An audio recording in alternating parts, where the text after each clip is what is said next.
وَآتَيْنَا داؤد زبورا، داؤد علیہ السلام کو زبور ملا، وہ بھی تو نجمن فنجمن تھا، وہ بھی قسط وار تھا، دفتن تو وہ بھی نہیں تھا، پھر آپ نے اس کو کیوں تسلیم کیا؟ اب اگر اس کو نبی مانتے ہیں تو پھر یہاں اس کو نبی کیوں نہیں مانتے ہیں؟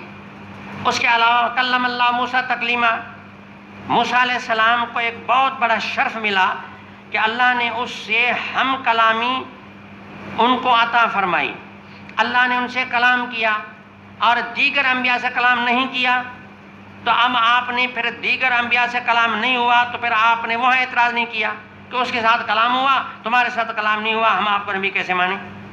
تو مانا جزوی طور پر اگر کوئی نبی کو کوئی چیز ملتی ہے تو آپ اس سے اعتراض کیوں پیدا کرتے ہیں؟ ویسے موسیٰ علیہ السلام سے کلام ہوا، دیگر سے نہیں ہوا، تو پھر دیگر کو آپ نے کیوں مانا؟ تو اس طریقے سے اگر موسیٰ علیہ السلام کے اوپر دفتر کتاب نازل ہوئی، محمد عربی پر دفتر نازل نہیں ہوئی، تو پھر یہاں اعتراض کیوں؟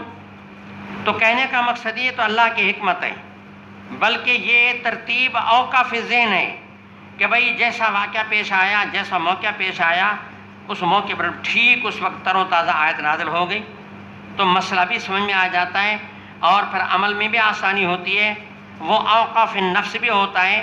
تو یہ خدا کی حکمتیں ہیں۔ آپ کو تو اس بات کو دیکھنا ہے کہ واحد اور معجزہ ہے کہ نہیں۔ جب واحد معجزہ ہے اور جس طرح آپ نے دیگر کو مانا تو آپ جناب رسول اللہ صلی اللہ علیہ وسلم کو بھی ماننا چاہیے، آپ کو اعتراض کرنے کا کوئی حق نہیں۔ یہ تو اس کا پس منظر اور پیش منظر، اور یہ آیت کس سیاق میں آئی، کس سباق میں آئی، یہ تو ہے آیت کا مطلب۔ اب آپ خود غور کریں، پورے قرآن میں مختلف جگہوں میں واحد کا ذکر ہے، جتنا تفصیلی واحد کا ذکر یہاں ہے پورے قرآن میں کہیں بھی نہیں۔ تو یہ ہے امام صاحب کے نظر انتخاب، تو کمال کر دیا کہ پوری آیت، پوری قرآن میں ایسی آیت کا انتخاب کیا جس میں پورا واحد کا تفصیلی ذکر ہے، تو اس کو لے کے آئے۔ رہی بات یہ کہ دوسرے ایک فائدہ وہ یہ ہے کہ یہاں جب اللہ نے جناب رسول اللہ صلی اللہ علیہ وسلم کی واحد کو سمجھایا تو اس کو تشبیہ جب دی ہے تو مانا نوح علیہ السلام کے واحد سے تشبیہ دی ہے۔ حالانکہ نوح علیہ السلام سے پہلے جو انبیاء گزرے ہیں تو پہلے بھی تو انبیاء گزرے ہیں، ان کے پاس بھی واحد آئی، نبوت ان کو بھی ملی، واحد ان کو بھی ملی، تو اللہ نے شروعات یہاں سے کی اور پہلے انبیاء سے ذکر نہیں کی۔ اس کی کیا وجہ ہے؟ تو اس کے لیے آپ یہ سمجھیں کہ جس طرح ایک انسان ہوتا ہے، اس کی زندگی میں کئی دور گزرتے ہیں۔ بچہ ایک انسان جب پیدا ہوتا ہے تو پیدا ہونے کے بعد ایک اس کے طفولیت کا زمانہ ہے، اس کے بعد اس کے بلوغت کا زمانہ ہے، اس کے بعد اس کے کہولت کا زمانہ ہے، اس کے بعد شیخوخت کا زمانہ ہے۔ جیسے یعنی اس عالم دنیا میں ہر انسان کے اوپر زندگی کے 4 دور گزرتے ہیں، تو اس طرح آپ یہ سمجھیں کہ ایک ہے انسان اکبر، یعنی ایک انسان، پوری انسانیت کو آپ ایک شخص قرار دیں، پوری انسانیت کو ایک شخص قرار دیں۔ جیسے ایک شخصی انسان کی زندگی پر کئی احوال گزرتے ہیں، پوری انسانیت کو ایک شخص قرار دیں کہ وہ ابتدائے آفرینش سے لے کر اور دنیا کے ختم ہونے تک پوری انسانیت کو ایک شخص قرار دیں، تو یہ گویا کہ شخص اکبر بنے گا۔ تو جیسے شخص واحد پر زندگی کے کئی دور گزرتے ہیں تو شخص اکبر پر بھی کئی دور گزرے۔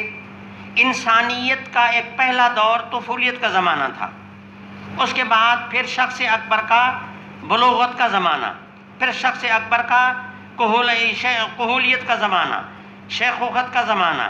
اب سمجھیں، آدم علیہ السلام سے لے کر نوح علیہ السلام تک یہ انسانیت کے طفولیت کا دور ہے، اور حضرت نوح علیہ السلام سے لے کر ابراہیم علیہ السلام تک یہ انسانیت کے بلوغ کا زمانہ ہے، اور ابراہیم علیہ السلام کے بعد یعنی یہ نوح علیہ السلام تک یہ طفولیت ہو گیا، اور اس کے بعد پھر آگے زمانہ آ گیا بلوغت کا، اور ابراہیم علیہ السلام زمانہ یہ ہو گیا یعنی کہولیت کا۔ چنانچہ ابراہیم علیہ السلام پہلے وہ انسان ہیں، انسانیت میں پہلا وہ فرد ہے جس کا بال سفید ہوا۔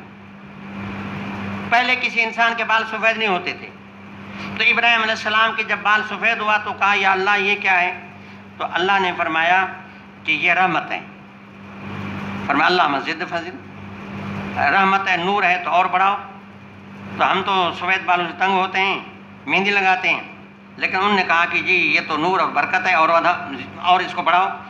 خیر، عرض میں یہ کر رہا تھا کہ جس طرح ایک شخص کے اوپر زندگی کے کئی دور گزرتے ہیں، تو انسان اکبر پر بھی یہ زندگی کے 4 دور ہیں۔ اب ان میں طفولیت کا زمانہ جو ہوتا ہے، چھوٹا بچہ جب طفل ہوتا ہے، اس کو جو ایک ہدایات والدین کی طرف سے ہوتی ہیں وہ اور قسم کی ہوتی ہیں۔ بیٹا اس طرح اٹھو، اس طرح بیٹھو، اپنا کاروبار بھی سیکھو، کوئی فن سیکھو، کوئی ہنر سیکھو، کوئی پڑھو، کوئی یہ کرو وہ کرو، آگے آپ کو اپنی زندگی گزارنی ہے۔ اس کو معاشرت کے احکام بتائے جاتے ہیں کہ بھئی آپ کاروبار اس طرح کریں اور فلاں چیز اس طرح کریں، معیشت آپ کی اس طرح ہو۔ اس کے بعد جب بلوغت ہو جاتی ہے تو بلوغت کے بعد پھر ذمہ داریاں اور بڑھ جاتی ہیں۔